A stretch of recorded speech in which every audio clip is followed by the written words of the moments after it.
For the better part of the day, Kenyans were very shocked when they watched very ugly scenes of armed goons taking over Eldoret town.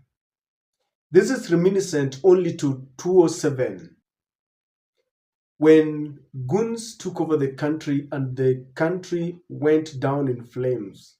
Later, it was explained that these are things that were planned gradually, and people already knew that there was going to be violence in 2007 with or without their victory. So when people watch these scenes where young men who have got a lot of energy to build their county or their countries were given weapons and they were marauding, threatening, and harassing those who are demonstrating against the finance bill. For them, the finance bill is good and no one should oppose it. This is coming at a time because all along there have been protests in Eldoret, in Nakuru, on all the places, hometowns, and places that voted for William Ruto and Rigathi Gachagua. This is coming at a time when there is an all-out war.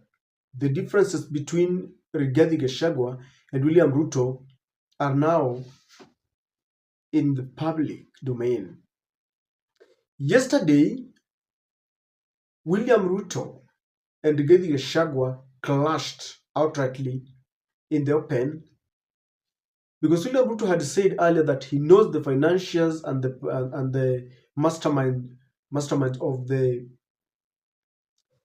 demonstrations. Something that he described was a well-organized, peaceful protest by Gen Z. But he was saying that there are people who infiltrated, and he called them criminals, criminal gangs. And I want to believe that this is what motivated the governor is called JB. This is what motivated Jonathan JB to organize for goons. Number one, to protect their president. You know, according to them, Ruto is their president. You are a second-class citizen because you don't belong to Ruto's tribe. So they were protecting their president. Number two, they were trying to cover the already damaged image that there are people who are demonstrating in Ruto's backyard, something that really humiliated and ashamed William Ruto. And number three, they were protecting William Ruto from his deputy because it had been said that the deputy president, that is what the State House and those who are allied to William Ruto are saying, that Rigathi Gachagua could have, gotten his hand in the demonstrations. And that is why Rigathi and the Director General of the NIS had an altercation. And so they were like, Rigathi is controlling in Ruto's backyard. We cannot allow this. And as much as this was going on, I feel the governor chose a very wrong motive to arm goons. And someone would be asking, why am I linking the governor? Because there isn't anywhere. We didn't see the governor anywhere near those youths. But we can easily tell that they were under a very organized command. They are squatting. They are listening to someone. But I want you to see, because you are asking, how then am I linking the governor to this? NTV is reporting something about those goons. You can see their pictures there marauding in Eldoret. Is Eldoret a city or a town? And NTV is saying that armed goons patrol streets, rough up anti-finance bill advocates in Eldoret. Later in the afternoon, the goons reconvened at the county government headquarters, where they reportedly handed over the crude weapons. That is NTV. later in the afternoon. This operation was conducted in the morning to scare people, to send a clear message that we do not want anyone demonstrating in William Ruto's backyard. So after they finished their business, and I believe they were paid, they went straight to the county government's headquarters. Who is the head of a county government? It is the governor. These people were armed. And one thing is very clear, if what NTV is reporting is anything to go by, that these are weapons that are used and they are kept. So as we speak, there are weapons that are always preserved and reserved. You use them and you take them back to the county government. And as all this was happening, my attention was drawn to the warnings that William Ruto has received from left, right, and center, including at the international fold. And UN is being mentioned very adversely here, that anytime the government unleashes terror and mayhem on his people, on her people, I mean, UN is always very quiet. But when Ruto seems to be cornered, then you will hear them talk.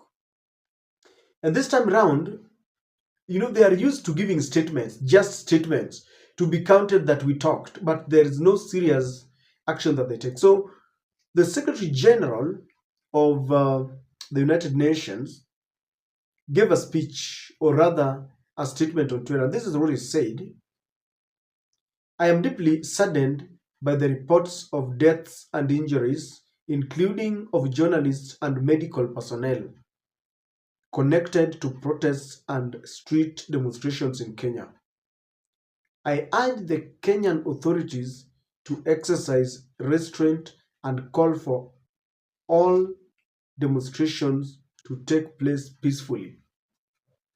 So he warns the government, or rather, he says, I call upon the government, and then he also calls upon the demonstrators to do it peacefully. Yet we know that many a times these demonstrations are always peaceful until the police strikes. I just want you to see the kind of replies that Gutierrez received, and you will know that people don't trust his empty threats. This is one person who is telling him, you are always deeply saddened. What else do you do? And this person has given a recount on all the situations in Gaza, in Congo, whenever there is a conflict. Instead of asserting his authority as the Secretary General, UN Secretary General, he is always saddened. He calls upon the government. That is the best he can do. So this person is reminding him, you are always deeply saddened. What else can you do? Another person is telling him, tomorrow we the criminals will protest. The president is a saint. This is after the president called the protesters, or those who are protesting, as criminals. So this person is telling him, we are still going there no matter what. Let the saint reign on us. And then the other person here is called CB Pablo.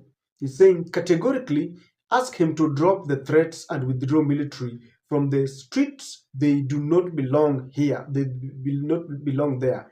He must free Oguda too. He's reminded because he's saying he's deeply concerned. So he's being told, we have the military on the street, yet we are not at war with any other country. And he's also being told that we have bloggers that were arrested, and he's being told there, tell him to free Oguda and remove the military from the street. Let me just read a few more to paint for you a picture. These are the same empty threats you've been making for Gaza without taking action. Demonstrations were peaceful until the government started killing people. Then the president comes out and calls all protesters criminals. You can see Ruto has failed. Even the police are running away. Someone is saying Kenyans protested with flowers, placards, and phones, but the police came with this person. So let me just read the last one. Maybe you only need to tell this to the imposture President William Ruto. You have given him a platform to try and Christian himself as a force or agent of change.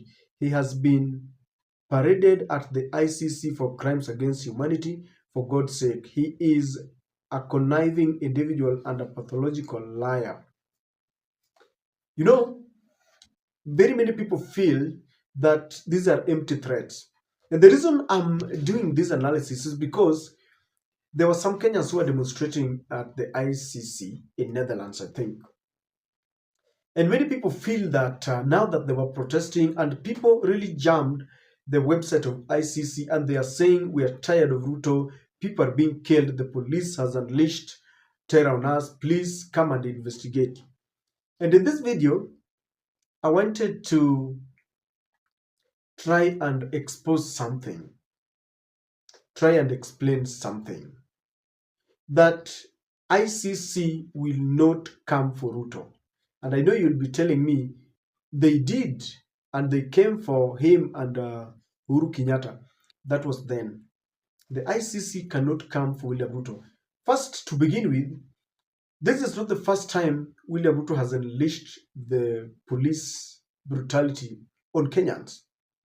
When Azimio led its supporters on the streets to protest against the high cost of living and to demand for electoral justice, the police killed people and they targeted one tribe. Very many people died all over the country.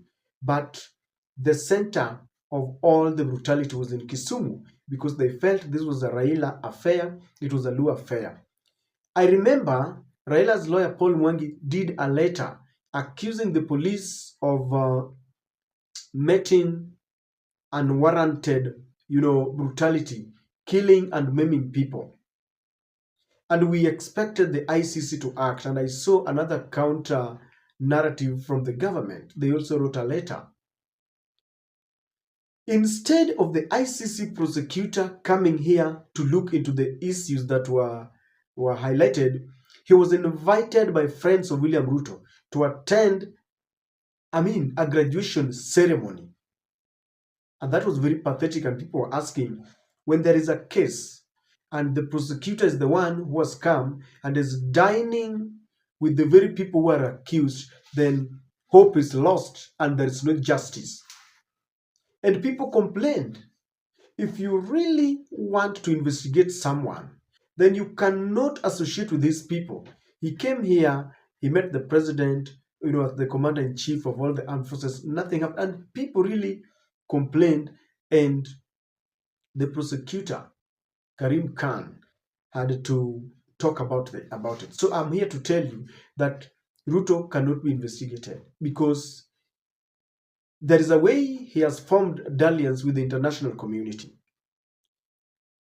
Did you know that ICC is heavily funded by the USA? But the USA is not a signatory to that court. In light of the fact that it is the US, among other countries that are supporting ICC, it tells you whoever funds you is the owner. That is it. And you know the relationship between William Ruto and Joe Biden and the US. The other time he was given a special invitation. He went there and you saw what transpired there. Some people even wanted him to give a keynote speech to address a joint Senate, but the Republican speaker refused. So the fact that they are very friendly and that US is the one that is controlling, Hague, there's nothing that will happen. The United Nations is another failed, body because it is also being controlled by the same, suspects, the usual suspects. They will always talk tough, but nothing will happen. Antonio Guterres keeps on saying, I'm deeply concerned. If you are concerned, then what happens? Just, throwing words here and there to be counted that UN has spoken, but nothing is going to happen. As a matter of fact, when you realize that a government is unleashing terror, you should call out that government and tell the president, we will not accept, stop it. You should be very firm and say, I or the UN is, calling upon you, don't stop this. But it cannot happen because Joe Biden is the one controlling it and is a friend to William Ruto. When people go on the street and you want to, umefenya Ruto kidogo, when you push him to the wall, you will see them coming out, the diplomats and ambassadors, and saying that you are trying to topple a duly elected government. It cannot. I saw a joint statement from several nations, including USA, and Meg Whitman shared it. But it's the same. We call upon, we call upon, we call upon. And this is why I'm telling you that nothing will happen even if we demonstrate, because The Hague is controlled by the same victims, usual suspects. UN is controlled by the very people. So there is nothing. The only way, if you ask me, so what is the way forward, is that Kenyans must rise up. That is the only way.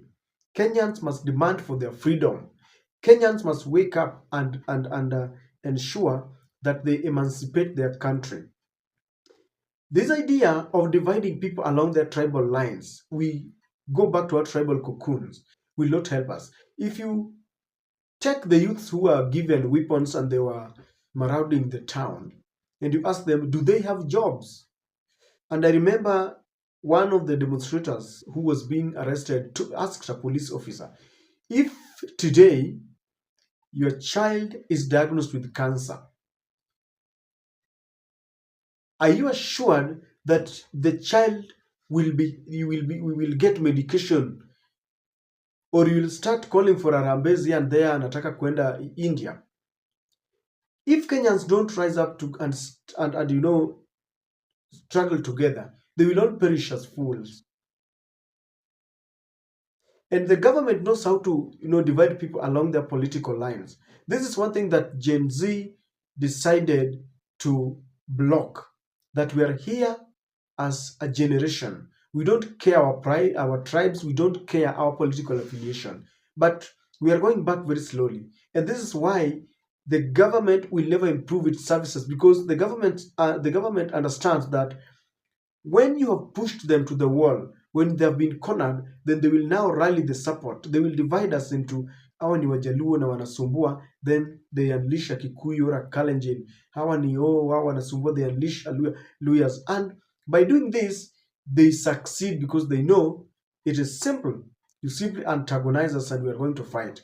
There is nothing like Hague. And I want to repeat, The Hague will not do anything. UN will not do anything. They are part of the problem. If you look at Congo, Rwanda, all those places where people are fighting, they have a hand in it. How do you expect people who perpetuate violence to be the peacekeepers? It cannot. And so, ladies and gentlemen, my point is Kenyans must rise up. Kenyans must fight for their own, must demand for justice on their own. We don't think, let us not even imagine that Gutierrez will help us, because